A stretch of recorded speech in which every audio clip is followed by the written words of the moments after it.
Welcome to Penrose Learning, where we make understanding easy. You'll begin by preparing both devices, your phone with Google Authenticator and the Binance session where you're signed in.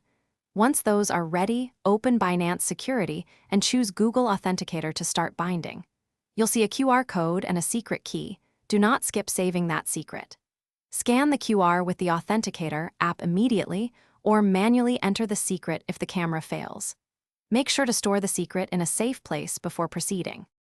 After adding Binance in your Google Authenticator, the app will show a 6-digit rotating code that refreshes every 30 seconds.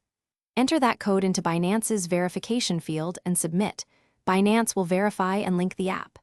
If verification fails, wait for a fresh code cycle and try again. Once confirmed, record the backup secret offline. Write it down or store in a hardware password manager, because that secret is your recovery path if you lose the phone. Finish by confirming two-factor authentication is active in Binance's security panel and test it by signing out and signing back in. Enter the app code when prompted to ensure everything works. If codes are consistently rejected, make sure your phone's time is synchronized to network time. Authenticator needs accurate time. If that doesn't fix it, reinstall the app and restore using the saved secret key. If you lack the secret, contact Binance support and Thanks for watching. If this was helpful, leave a like and consider subscribing. See you next time.